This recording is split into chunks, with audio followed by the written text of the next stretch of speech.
രാമക്ഷേത്രത്തിൽ പണം കട്ടിട്ടുണ്ടെങ്കിൽ നോക്കാൻ ഹിന്ദുക്കൾക്കറിയാം. സംഭാവന തരാത്ത നീ ആരാ ചോദിക്കാൻ? പി.സി. ജോർജ് പൂഞ്ഞാറിൽ 2021 തോൽക്കാൻ കാരണം എന്താണെന്നറിയാമോ? ഇന്ന് അയോധ്യയിലെ ശ്രീരാമക്ഷേത്രത്തിൽ പണം എണ്ണുന്ന ജോലിക്കാരെ ചൂണ്ടി പണം മോഷ്ടിച്ചെന്ന് പറഞ്ഞ് മുഴുവൻ ഹിന്ദുക്കളെയും RSSകാരെയും ചീത്ത വിളിക്കുന്ന ചാനലുകളും രാഷ്ട്രീയക്കാരുമായ ഇരട്ടത്താപ്പുകാരെ, നിങ്ങളൊക്കെ 5ന്റെ നയാ പൈസയെങ്കിലും സംഭാവന കൊടുത്തിട്ടാണോ ഇങ്ങനെ ആരോപണം ഉന്നയിക്കുന്നത്? ഒരേ ഒരു MLA ആയ പി.സി. ജോർജ് മാത്രമാണ് കോട്ടയം സേവാ പ്രമുഖ രാജേഷ് സമീപിച്ചപ്പോൾ 1000 രൂപ കൊടുത്തത്. അന്ന് അദ്ദേഹം പറഞ്ഞത്, ഞാൻ റോമൻ കത്തോലിക്കനാണ്, ക്രിസ്തുവിൽ വിശ്വസിക്കുന്നു, ചിലർ അള്ളാഹുവിൽ, ചിലർ പരമേശ്വരനിൽ, എല്ലാം ദൈവവിശ്വാസം, ദൈവവിശ്വാസികളുടെ അഭിപ്രായം അനുസരിച്ച് ചെയ്യുക. പള്ളി പണിയാനും മോസ്ക് പണിയാനും കാശ് കൊടുത്തിട്ടുണ്ട്, ചോദിച്ചാൽ ഇനിയും കൊടുക്കും. രാമക്ഷേത്ര നിർമ്മാണത്തിന് സംഭാവന നൽകിയത് തെറ്റാണെന്ന് പിന്നീട് പറഞ്ഞ കോൺഗ്രസ് MLA എൽദോസ് കുന്നപ്പള്ളിയുടെ നിലപാട് ശരിയായില്ലെന്ന് അദ്ദേഹം പറഞ്ഞു.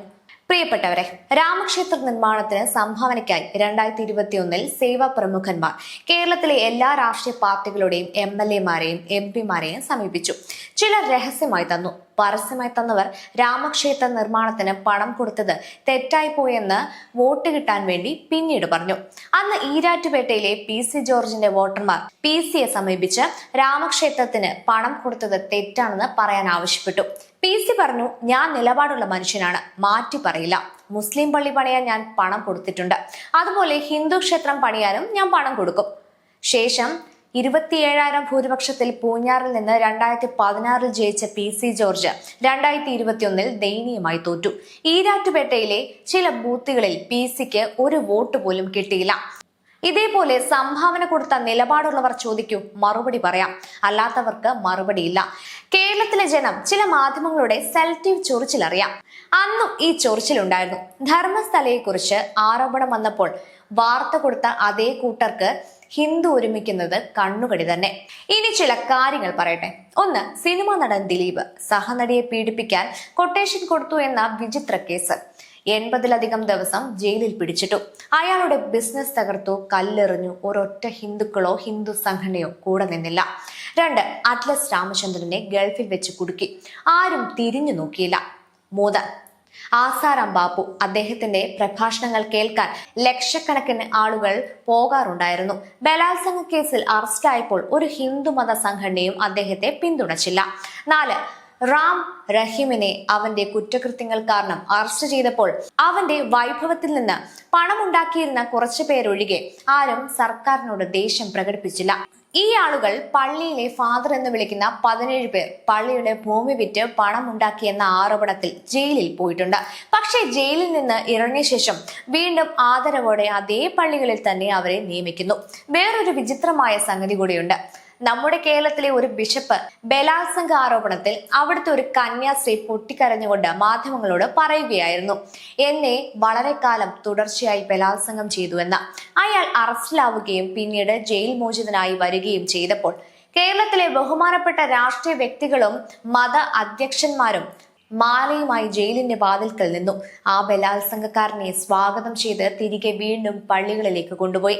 ഇന്ന് ആ ബലാത്സംഗ വീരന് ഫാദർ എന്നല്ല, പ്രൊമോഷൻ കൊടുത്ത് മെത്രാനച്ചൻ എന്നാണ് വിളിക്കുന്നത്. വഖഫ് ബോർഡിന്റെ ഭൂമിയിൽ OWC പോലുള്ള വ്യക്തികളും സമൂഹത്തിൽ എന്തെങ്കിലും സ്ഥാനമുള്ള 90% മൗലാനമാരും പള്ളിയുടെ ഭൂമി വിറ്റ് തിന്നു തീർത്തു. 100 കോടി രൂപയുടെ സമ്പത്താണ് വഖഫിൽ നിന്നും കാണാതെ പോയതായി UP മുഖ്യമന്ത്രി യോഗി ആദിത്യനാഥ് പറഞ്ഞത്. ജുമാ മസ്ജിദിന്റെ ഖജനാവിൽ ഇന്ന് വരെ ഒരു കണക്കുമില്ല, ഒരു പുസ്തകവുമില്ല. എല്ലാവരും തിരിമറി ചെയ്യുന്നു. അവിടുത്തെ മൗലവി ആ പണം വിഴുങ്ങിക്കളയുന്നു. എന്നാൽ രാമക്ഷേത്രത്തിന്റെ കാര്യത്തിൽ മോഷണം പുറത്തു വന്നപ്പോൾ മുഴുവൻ ഹിന്ദു ധർമ്മവും 100 കോടി ഹിന്ദുക്കളും ഒരുമിച്ചൊറ്റക്കെട്ടായി നിന്നു. കുറ്റവാളി ആരായാലും അയാൾക്ക് കടുത്ത ശിക്ഷ ലഭിക്കണമെന്ന് സർക്കാർ 7 ദിവസത്തിനകം 8 പേരെ പിടിച്ച് ജയിലിൽ അയച്ചു. നടത്തിപ്പുകാരായ ആളുകളെ പോലീസ് ചോദ്യം ചെയ്യുക മാത്രമല്ല, അവരുടെ സ്ഥാനങ്ങളിൽ നിന്ന് മാറ്റുകയും ചെയ്തു. ക്ഷേത്ര ട്രസ്റ്റിന്റെ മീറ്റിംഗിൽ പോലും അവരെ പ്രവേശിക്കാൻ അനുവദിച്ചില്ല. അന്വേഷണം നടക്കുകയാണ്. സനാതന ധർമ്മത്തിൽ ഞങ്ങൾ ഞങ്ങളുടെ വില്ലന്മാരെയും ഞങ്ങളുടെ അനാചാരങ്ങളെയും ഞങ്ങളുടെ മോശം പാരമ്പര്യങ്ങളെയും ഞങ്ങളുടെ അന്ധവിശ്വാസങ്ങളെയും സ്വയം മാറ്റുന്നു. അതിനുള്ള നട്ടല് ഹിന്ദുധർമ്മത്തിലെ സന്യാസിമാർക്കുണ്ട്. 14 നൂറ്റാണ്ട് പഴക്കമുള്ള ആസ്മാനി പുസ്തകത്തെ പോലും 18 നൂറ്റാണ്ട് പഴക്കമുള്ള ബൈബിളിനെ പോലെയും നെഞ്ചോട് ചേർത്ത് പിടിക്കാറില്ല. പറഞ്ഞു വന്നത് എന്താണെന്ന് വെച്ചാൽ ഇതൊരു കെണിയാണ്. ലക്ഷ്യം നമ്മുടെ പ്രധാനമന്ത്രി നരേന്ദ്രമോദി. ഏഷ്യാനെറ്റ് പറയുന്നത് കേട്ടു, പണം കട്ട സംഭവത്തിൽ തൊഴിലാളികളെ പ്രതിയാക്കി കേസ് ഊരാനാണ് ശ്രമമെന്ന്. നിങ്ങൾക്കറിയാം, UP ഭരിക്കുന്നത് ശ്രീ യോഗി ആദിത്യനാഥാണ്. നിയമത്തിന്റെ കാര്യത്തിൽ സ്വന്തം തന്തയോട് പോലും വിട്ടുവീഴ്ച ചെയ്യാത്തയാൾ, അഴിമതി നടത്താത്ത ഒരു സമ്പൂർണ്ണ സന്യാസി. അദ്ദേഹത്തിന് എന്ത് ചെയ്യണമെന്ന് എങ്ങനെ ചെയ്യണമെന്നും അറിയാം. ജാഗരൂകരായിരിക്കുക.